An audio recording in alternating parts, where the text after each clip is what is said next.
Good evening. I'm Haylee Ficuciello with your Englebrook Independent News Federal Crime Report, where we examine some of the most significant criminal cases moving through the United States District Court across the Northeast. Before we begin, it's important to remember that criminal complaints, indictments, and criminal information are allegations. Every defendant is presumed innocent unless and until proven guilty in the court of law. Tonight's report highlights a disturbing cross-section of federal prosecutions ranging from child exploitation and sex trafficking to fentanyl distribution, organized fraud, public corruption, terrorism investigations, financial crime, and violent offenses stretching from North New England to Mid-Atlantic.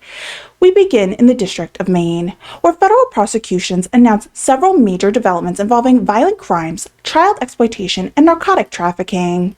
A California man has been indicted on federal sex trafficking and wire fraud charges after investigators allege he spent years coercing multiple adult women into commercial sex acts while spontaneously operating a fraud financial scheme. Prosecutors allege the activity spanned several years and crossed state lines. If convicted on the most serious charges, the defendant faces a mandatory minimum prison sentence of 15 years and could receive life sentence. Also in Maine, a 73-year-old Clinton man admitted guilty to multiple federal child exploitation offenses after investigators determined he knowingly communicated online with an underage girl and exchanged money for sexually explicit images. Authorities say the victim was only 15 years old when the communication started. Federal sentence guidelines expose the defendant to decades in federal prison, while several charges carrying mandatory minimum penalties and possible of lifetime supervised following his incarceration. Another main case demonstrates the continued federal focus on fentanyl epidemic. A Dominican national received a federal prison sentence for participating in drug trafficking conspiracy responsible for transporting more than 20 kilograms of fentanyl from Massachusetts into Maine. Federal investigators say the operation relied heavily on social media communication to coordinate deliveries before DEA agents and Maine State Police intercepted the organization during a traffic stop. Multiple co-defendants have already received prison sentences as federal authorities continue dismantling the network. Meanwhile, in Portland, another repeat offender admitted possession of thousands of child sexual abuse files after investigators traced illegal online activity to a cloud-based account connected directly to him. Federal prosecutors noted the defendant had previously been convicted on similar offenses, making the latest conviction especially significant. He now faces another lengthy federal prison sentence and the possibility of lifetime supervised release. Moving west to Vermont, federal prosecutors continue pursuing both child exploitation offenders and major narcotic traffickers. A 68-year-old Milton man received 5 years of federal prison sentence after investigators discovered more than 50,000 images and videos depicting child sexual abuse material, including some of the most disturbing categories involving a very young child. Following his prison term, the defendant will remain under federal supervision for 15 years, while restitution proceedings are still pending. Drug enforcement operation also intensified across Burlington. 2 New York men are now facing federal conspiracy charges after investigators allege they supplied crack cocaine into Vermont throughout much of the summer. Search warrants executed by law enforcement recovered cocaine, a loaded rifle, and more than $27,000 cash believed to be connected to drug trafficking. In another Vermont investigation, 3 men from Texas and Vermont face federal charges alleging they coordinated a conspiracy distributing fentanyl, crack cocaine, and powder cocaine throughout Burlington area. Prosecutors allege one defendant managed portions of the operation remotely from Texas before personally traveling to Vermont when dissatisfied with the organization's performance. Federal authorities arrest all 3 defendants during the coordinated effort action over the final weeks of July. Across the border in New Hampshire, federal authorities announced several significant prosecutions involving child exploitation and dangerous narcotics. A Rochester man now faces multiple federal charges alleging production, distribution, and possession of child sexual abuse material involving 2 separate minor victims. The defendant remains in custody while both state and federal proceedings continue. Federal prosecutors also announced the sentencing of a Concord man involved in a methamphetamine trafficking conspiracy uncovered during a multi-year FBI and New Hampshire State Police investigation. Wiretaps and surveillance revealed his role in a disturbing methamphetamine throughout the state before investigators stopped his vehicle and recovered both methamphetamine and fentanyl packaged for the state. In another New Hampshire drug case, a Dominican national received 18-month federal prison sentence after investigators located dozens of individually packaged quantities of crack cocaine and fentanyl during a traffic stop linked to a broader drug investigation. A subsequent search uncovered additional narcotics, cash, and hidden compartments used to conceal illegal drugs. Turning now to Rhode Island, federal prosecutors announced the sentencing of former employee of the Naval Undersea Warfare Center for transmitting repeat interstate threats against former co-workers and local police officers. Court records describe a pattern of threatening telephone calls made over several months that included explicit threats of violence. The federal court imposed a sentence that included supervised release, placement in a residential re-entry center, and strict no-contact provision protecting the victims. Federal investigators also reached guilty pleas for 3 United States Postal Service employees involved in an extensive mail theft conspiracy operating involved in Providence Mail Purchases facility. Prosecutors say employees simultaneously targeted brightly colored greeting cards and envelopes believed to contain cash, gift cards, and checks. Authorities estimated tens of thousands of dollars in the mail were stolen before the operation was uncovered. Sentencing of all 3 defendants is scheduled later this year. Massachusetts prosecutors close out July with several major public corruptions, immigration fraud, child exploitation, and financial crime cases. An Indian national unlawfully residing in Massachusetts since and ordered removed from the United States after participating in a conspiracy involving staged armed robberies designed to fraudulently support immigration applications.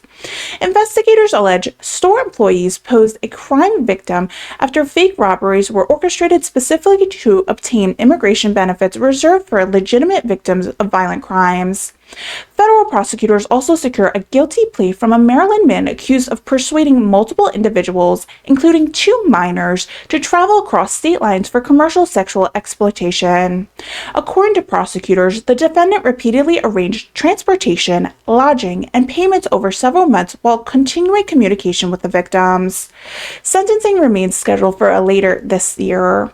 Perhaps one of the most disturbing public corruption cases announced this month involves a former United States Postal Inspector who admitted to stealing hundreds of thousands of dollars mailed by elderly victims already targeted by international lottery scams. Prosecutors allege the veteran federal law enforcement officer intercepted packages that were supposed to be preserved as evidence instead of stealing cash that vulnerable seniors believed they were sending to claim non-existent lottery winnings. The stolen money alleged financed personal luxury expenses while victims across the country suffered devastating financial losses. Moving into Connecticut, federal prosecutors announced the sentencing of a Colombian national who served a key logistics coordinator for a sophisticated jewelry theft ring responsible for more than $4.4 million in losses across multiple states. Investigators say the investigation carefully surveyed shopping malls, posed as customers to study security measures, and carried out overnight burglaries by forcing entry throughout walls and smashed display cases. Authorities linked the conspiracy to thefts in Connecticut, New York, New Jersey, Ohio, Illinois, Indiana, and Virginia before federal investigators dismantled the operation. In another Connecticut case, repeat bank robber was sentenced to 10 years in federal prison after admitting to robbing 3 banks in Waterbury and Bristol over the course of just 4 days in 2024. The defendant's criminal history includes prior bank robbery convictions, making this latest sentence significantly more severe. Federal narcotic investigation also secured a guilty plea from a Dominican national charged with trafficking cocaine in Connecticut. According to prosecutors, the defendant delivered approximately 1 kilogram of cocaine during an undercover operation before attempting to escape by ramming multiple law enforcement vehicles. Investigators later located him inside an auto body shop. While in custody, recorded jail communication led investigators to firearms stored at a shared residence. Sentencing is scheduled for October. Across the border in New York, federal authorities announced the sentencing of a Guyana national for his role in an international romance fraud organization responsible for stealing more than $100 million from victims across the United States. Prosecutors say many victims were elderly individuals manipulated in believing they had developed genuine online relationships. Once trust was established, they were persuaded to send large sums of money that ultimately flowed throughout international money laundering networks into West Africa. The defendant alone had held responsible for more than $10 million fraud losses and received 85 months federal prison sentence along with significant financial forfeitures. Federal counterterrorism investigations also announced the arrest of Turkish national accused of using a perpetrated humanitarian organization to provide materials to support and finance assist Hamas, a designated foreign terrorism organization. According to federal prosecutors, the defendant coordinated directly with the senior Hamas leadership regarding the movements of money and supplies intended for Gaza.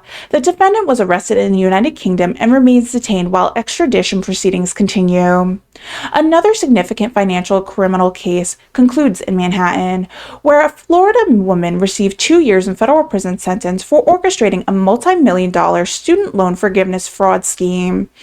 Prosecutors allege she falsified represented borrowers as qualifying for a federal loan forgiveness program throughout fabricated employee records and falsified documents submitted to the Department of Education.